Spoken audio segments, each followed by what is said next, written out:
ሞሪንጋ በብዙ የዓለም ክፍሎች በተለይም በአፍሪካና በኢሲያ ለዘመናት ሲያገለግል የቆየ እጅግ ጠቃሚ ተክል ነው። በውስጡም ከ90 በላይ ንጥረ ነገሮችንና ከ46 በላይ አንቲኦክሲደንቶች ይገኛሉ። ይህም ብቻ ሳይሆን ሞሪንጋ ቫይታሚኖች ኤ፣ ሲ፣ ኢ፣ ካልሲየም፣ ፖታሺየም እና አይረን በብዛት ይዟል። ታዲያ ይህን ሁሉ ጥቅም የያዘውን ሞሪንጋን ለአንድ ሳምንት ብቻ ብንጠቀም ምን ይፈጠራል?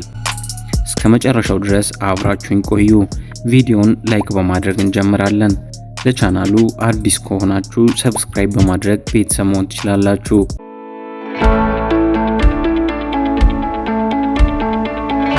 በመጀመሪያው 2 ቀናቶች ውስጥ ጉልበታችሁ እየጨመረ እንዳለ ይሰማችኋል።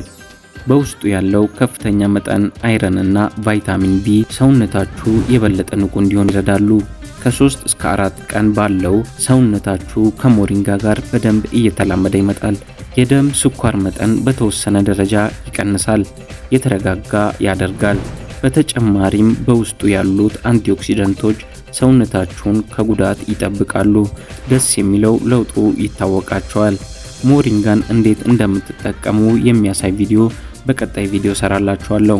በቀን 5 እስከ 7 በቆዳችሁ ላይ ለውጥ ልታስተውሉ ትችላላችሁ። ሞሪንጋ የቆዳን ጤንነት የሚያሻሽሉት ንጥረ ነገሮችን በውስጡ የያዘ በመሆኑ ቆዳችሁን የበለጠ ብሩህና ጤናማ ያደርገዋል። እንዲሁም በሽታ የመከላከል ስርዓትን ያጠናክራል። ለአንድ ሳምንት ሞሪንጋን መጠቀም ብዙ አዎንታዊ ለውጦችን ሊያመጡ ይችላሉ። ነገር ግን እነዚህን ለውጦች ዘላቂ እንዲሆኑ ከፈለጋችሁ በዕለት ተዕለት የአመጋገብ ስርዓት ውስጥ ወይም በመጠጥ መልኩ መጠቀም ያስፈልጋል።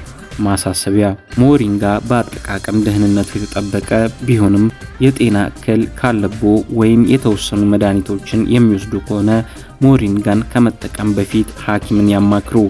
በቀጣይ በመጠጥም በምግብም እንዴት አድርጋችሁ መጠቀም እንዳለባችሁ የሚያሳይ ቪዲዮ አጠር አድርጌ የማቀርብላችሁ ይሆናል። ቪዲዮ ጠቃሚ ሆኖ ካገኛችሁት ሰብስክራይብ እንዲሁም ላይክ ማድረግ እንዳይረሳ። ጠቃሚ ነው ብላችሁ የምታስቡ ከሆነ ለወዳጅ ለጓደኞቻችሁ ሼር ማድረግ እንዳይረሳ። በቀጣይ ቪዲዮ እስከምንገናኝ ኢትዮጵያ ትቅደም።